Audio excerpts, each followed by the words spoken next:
Go Tell Mom. I'm Dianna Kelly, and I've been momming for several decades, including tending my fur babies, kids I gave birth to, kids I mentored as a broadcaster and college instructor, my kids' friends, and my friends. I'm not a psychologist or doctor, but I do know how to dig up advice from those who are, and that's what I'll share with you. If you have something to share with me, remark, comment, question, please comment below. We're closing in on Memorial Day, which many of us connect with cookouts and parades and memorial wreaths for those who made the greatest sacrifice for our freedom in the armed forces. My dad always grilled up a feast, and Mom made her world-famous potato salad. And then we'd hit the lake or a friend's pool and go swimming. In my family growing up, Memorial Day was always a big deal. There was a parade in the center of my hometown. Dad would always have us salute the troops marching by, usually reserves. My dad served in the Navy, my grandfather in the Army, and my brother in the Air Force, and his son in the Air Force Reserve. Now, my kid's dad was an Army National Guard vet. We always made our kids pay respects to the troops when we saw them at an event. It wasn't hard to remind them of how much our troops put themselves at risk after growing up in the shade of 9/11. When they were young, they saw TV clips of planes crashing into skyscrapers. My then 5-year-old came home with a picture he'd drawn of one of those planes, with a comment from his teacher gently suggesting he see a little less television that week. We stopped watching TV for a week after that, and then we hopped back on watching the Disney Channel and Nickelodeon. Their father and I realized how saturated our children were becoming with the replay of the horror of that day. Nearly a decade later, many Americans were glued to the television the night reports were out that the mastermind of the 9/11 attacks was actually dead. There was much rejoicing when it was confirmed, along with some trepidation. As I drove my then 13-year-old to school on Monday, I explained to her about the announcement of Osama bin Laden's death. I figured she'd be inundated with that news in class. I also asked her to say a prayer for her cousin, who is stationed in a dangerous location overseas. Already there were reports of the American government preparing for retaliatory attacks, and my godson was in a prime location. So apparently was my neighbor, who I drove to school every morning. She was in the JROTC program at her high school, and they no longer drilled outside or wore their uniforms. They'd been warned that the Taliban was targeting them. Of course they would be. Why would you target the folks who are actually trained to fight you when you can pick on those with the least amount of training to make your point? Bullies always pick on those weaker than themselves. So do cowards, and then they try to incite fear. My daughter's reaction to the potential danger to her cousin was to get choked up. She wiped the tears from her eyes eventually as she said, "I didn't realize he was there." I confirmed he was and told her we had to pray and believe he'd be okay. Our government would be looking out for him. She swallowed back her tears, nodded firmly, and glanced over at me. "Can we make some cookies for him?" That's the American spirit starting at an early age. MilitaryFamilyLife.com suggests you talk to your kids about ways to honor the vets. Read the Declaration of Independence and the Bill of Rights. Talk about why the writers decided to write what they did. Let your children pretend they're starting their own country and create their own framework of rights and responsibilities. To be patriotic, kids must know as much as they can about their country, according to informedfamilies.org. In general, patriotism is defined as a love for or devotion to one's country. It's often mistaken for nationalism or the feeling that one's nation is superior to all others. But patriotism really is a feeling of pride in what the country stands for, what it's accomplished, and what it's still hoping to do, both for its citizens and for the rest of the world. It can also mean defending your country and its ideals from external, physical threats. It's always a gamble when you show kids something tough, something disturbing, but something you think they need to know. It's a little easier to do it at an age where they understand the difference between defending yourself and picking on someone. Up next, I'll be joined by my friend and colleague at Ball State, Sheri Waltz, who's also a mom.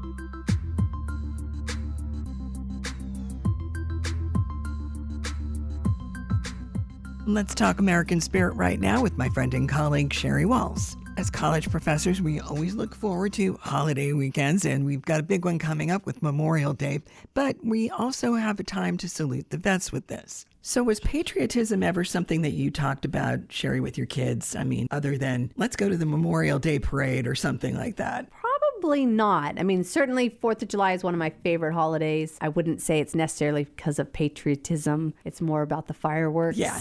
But, eating corn on the cob, hot dogs, the whole 9 yards. Yeah. But we did have on our little street in our little town a family who has veterans, their veteran family, and they do a Memorial Day parade every year. And that was probably one of the first times my kids ever asked me why are they doing that parade and why are we watching it? And, it wasn't really a parade. It's just down our block, Right. but they would all get on their little ATVs and we would all wave flags and we'd all say hello. And it was really cute. But that was probably the first time that my kids ever asked about what patriotism is. Yeah. Now, see, my kids' dad was a vet. Both of their grandfathers were vets. And their great-grandfathers were vets as well. So, I mean, it was just one of those things. And they had cousins that became vets. And there was, after 9/11, I mean, it just seemed like patriotism kind of amped up during that time period. And it wasn't so much a question for them. They understood you salute because people protected us. But they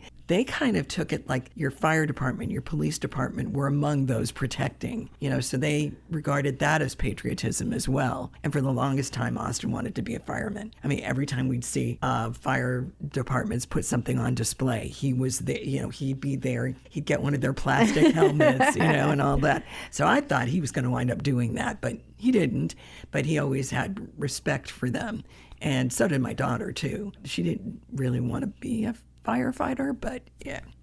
But that was one of those things that she would salute when they'd be in a parade or something like that. And we had a fire engine hanging on our Christmas tree, too. I mean, we were that geeked out about that. But my brother had served in the Air Force. And his son also went Air Force for a while. He only did like one tour. Right. So it was kind of passed on in the family that way. But Brian was in the Air Force for a long time until they got to the point where they wanted him to go to fly a desk instead of an airplane because he was really, really good at managing people. And they needed somebody like that. And they were sending 18-year-olds up in the F-16s. And he was like, you know what? That's what I really love doing is flying. So he went and salutes another airline now. Yeah. So, and has been for years.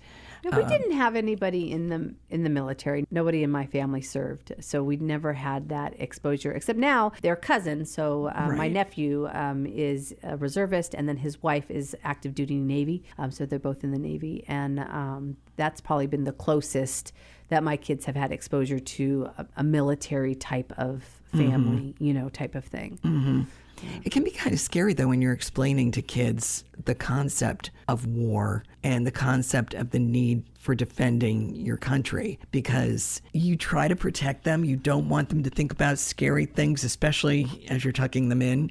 But during the day, my kids would see, especially during 9/11, after the aftermath of 9/11, they kept playing all of those clips of planes flying into buildings and all that. And my son actually wound up getting reported in a nice way by his first grade teacher, who was very concerned because all of his artwork seemed to focus on that. And I thought, and not too long after that, there was a Spider-Man movie that came out with a Green Goblin dropping bombs on things. And all of that footage had made an impact on him to the point where she's like, you really need to dial down that exposure at home. And his dad and I agreed. We're like, yeah, this is probably not a good thing for kids to be exposed to relentlessly. Yes. Oh, I remember that time after 9/11. It was all over the news.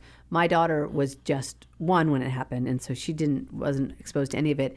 And then, of course, it died down after a while, and it wasn't on the news all the time. Right. And I remember we went to our church at the time, and it must have been the 10-year anniversary. I don't remember what anniversary it was, but they did a whole, tribute to it, and they were showing some of the clips. And I remember looking over at my daughter, and she is horrified and she is bawling, and I'm like, what is wrong? Because I thought something happened to her, and she just had never seen those images before, because again, she was 1 when it happened, and then by the time she was older, all of that had died down. Like we just weren't showing those things anymore. And she had heard of 9/11. She knew about it conceptually, but like there was this thing that happened, but she hadn't presented with the people jumping out of buildings, all and of that. The firefighters going up into a tower that was collapsing, that kind of thing. And I remember we left the church. She was hysterical, and I was just like, I never realized how much of an impact those images could have. And then it made me think, gosh, because it was on repeat. It was on a loop for. I don't know how long, a very long time, that those were the only images you saw. If you turned on the TV, you saw some footage of something happening from 9/11. And it does make you kind of wonder, like, how that impacted us. Like, it impacted your son, right? Yeah. You know, like, I mean, just... Yeah, we switched over to Disney Channel and Nickelodeon at that point, and that was what we were watching. Although it's funny because our boss had, I won't say teased us, but was like, what, you're not watching the news? And we're like, every single piece of our show prep has all this information in there. So yeah, we're shielding our kids. Yeah.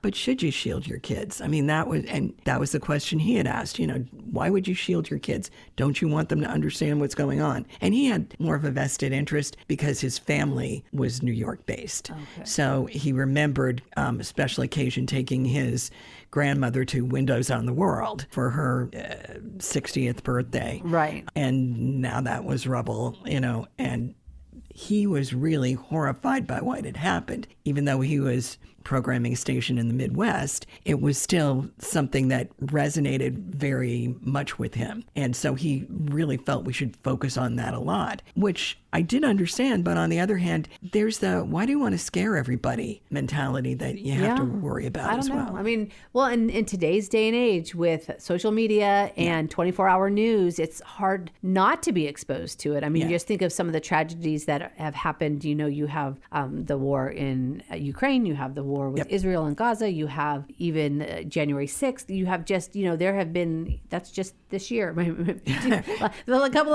couple years, it's like not, it's just, and it just never seems to stop. And I do think that you want to shield the kids from some of it. I don't know. It's like the whole age appropriateness thing, right? Like maybe they need to know that something's happening, but maybe they don't need to know all of the details about what's happening. Because I do think that everything is recorded, and they don't need to And we get obsessive about it. Yeah. And we really shouldn't, for the sake of our kids, maybe. Yeah, I don't know. It's hard. Because then, of course, though, if you're not bringing attention to it and you're not discussing it, then things don't necessarily always change, right? So, so it's that fine line. But I definitely feel like our kids, this generation, they are highly impacted by it because they see so much unfiltered hate. Yeah. And they see all of that. And I don't know, how you guide them away from it or help them interpret it, maybe. Yeah. Yeah, I mean, I guess we did sit down with the kids after the first grade teacher had a conversation with us and said, you understand that what you saw isn't what should be happening, that this is evil and this is good. The people racing in there to help, they're good. That's evil. And I mean, they got it. They understood that concept, but I think it was a good thing for us to reiterate that and say that's not acceptable behavior. This is, but it's not preferable behavior because you don't want people to have to run into buildings to save other people because somebody did something stupid, ignorant, and horrifying. Yeah. It's definitely difficult. I mean, and even just like with, what's happening right now with a lot of the protests and that, like how do you talk to your kids about what they're but what they, how they want to express themselves and their opinion about something. Yeah. But then also within the confines of what's good for society and all of that. And, it's definitely, I think kids nowadays, they have a harder terrain to manage through. Yeah. It is a lot more difficult just because of social media and the way that news is portrayed. You just can't get away from it. It doesn't matter what, It's omnipotent. Yeah, it's just always there. It's always present. And it's always negative. Yeah. I wonder how we can turn that around so it doesn't have to be negative, that you can focus on the positive. I mean, I've always thought that it would be kind of cool if we had like a positive news channel or something like that, where you could find out what people are doing to help other people. But then again, help other people from what? There's always that. So then you do wind up in some way reflecting some of the negative in there. Well, I know during COVID, I can't think of his name right now. My brain's not working. But, The Office, he was Steve Carell? No, Steve, the other guy. Nikinsky? Yeah, Krasinski. Yeah. So he did a positive newscast, during COVID. Yes, he did. I think maybe it was once a week, maybe it was once a day. I can't remember. Yeah. That was so long ago. That was a world ago. But I remember because I listened, I watched that podcast, newscast, whatever. And it was nice. It was nice to hear about something that was positive. And he's got kids, so that probably, inspired him to a certain extent. Because I think that I really had to search for it. I can tell you that, just for myself, like I watch I listen to a lot of NPR when I drive. I think for me personally, it comes up with a lot of really good speech topics because that's what I teach. Yeah. And so I'm always like, oh, have you heard this, that? And so I can always come up with stuff. But during the election years, at least in the last few, I just can't. I cannot listen to that negativity all day. Yeah. And especially my drive in the morning. I need to be in a good headspace to be around kids and holding their fresh and energetic minds and all of that. And so I just can't listen to all that negativity. So a lot of times I listen to music instead because I'm just like, I can't have that negativity dump all the time. Yeah. So I do think that it's important to talk to kids about that we all get overwhelmed by the amount of heaviness that we can be exposed to. So let's not get weighted down. Let's figure out a way of lightening the load, if you will. Finding something to escape from, but not necessarily escape from addressing the problems, right? So it's about finding that balance where we can step back to maintain our own mental health, which I do think we talk about mental health so much more than like when I was a kid or my parents were kids. Yeah. And so I do think that kids nowadays, they realize that, hey, I'm weighed down by this information. And I think they realize that now. So I think that's good on one hand. Yeah. That they recognize that they're feeling something based on what they're consuming in terms of the media. Yes. And hopefully that'll in turn prompt media to find something that is a little bit healthier and give them a little healthier diet when it comes to getting that balance between what should be done and why it should be done and what people are doing to improve everybody's circumstances. It would be nice if there was a 24-hour news channel that was all positive that you could just click to at any time. I do follow a few people online, and they all have one does good news on Thursdays, and a couple of them do them every day on the radio for a couple minutes, and I always listen to those. But it's at some point it would be it'd be nice to be able to just tune have a good news network. Exactly. You can just turn on to that channel. I know it wouldn't sell because what do they say? If it bleeds, it leads, right? But they're starting. It was funny because I came across in LinkedIn one of the people I follow who does newsletters and things like that had posted a video of an interview with Walter Cronkite. And he was gently, in Walter Cronkite form, criticizing people that went with the if it bleeds, it leads. And he's like, I understand that you need to attract attention, but using that as a means to do it is the wrong way to go, is the way he put it. And I think he said it very well. But anyway, I'm going to be using that in one of my classes to, maybe inspire the next generation of broadcasters to think about what they're putting up there and out there. I agree because it's definitely, I think it is more impactful than we know and that we think about. We probably do need to start thinking about what we put out there, whether we're talking about being a patriot to our country or whether we're just talking about being a good steward of the land or we're talking about being an informed citizen of the world. I think that there's a lot of negative that goes in with all of that. Yeah. And as parents, you want your kids to be good stewards and to be positive people and to look for the good in people. And it's hard to do that if everything they're seeing is negative. Yeah. So I guess you have to kind of corral that a little bit what they're exposed to. But do you do that by saying you can only watch these channels? Do you do that by saying you can only read this information because it's safe? I don't know, because certainly in the old days when when there was only one TV in the house and there's only a set number of channels, you knew what your kids were watching because that's what was on the channel. Now, you'd have no idea. There are so many outlets, right? So many apps, so many, streams, so many, like you have no idea what media is ubiquitous.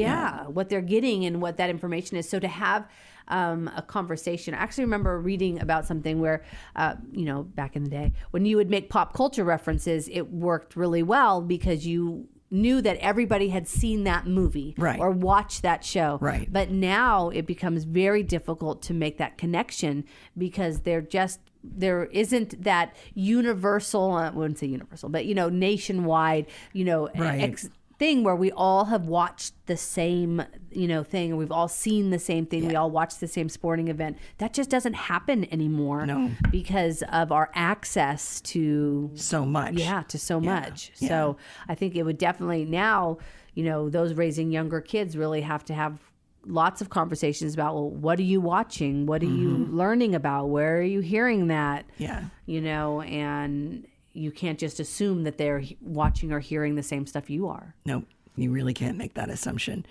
But the folks that are putting out content will tell you, well, there are parental controls and all this. And it's like they only work so well. Yeah. And some of the things that you think are okay for the kids to watch may turn into something that you're like, might make you as a parent feel a little squishy inside. Like, that's not the message I really want my kid to have. Well, even just like with my experience with Ivy and 9/11, I just assumed she had seen those pictures and seen those videos.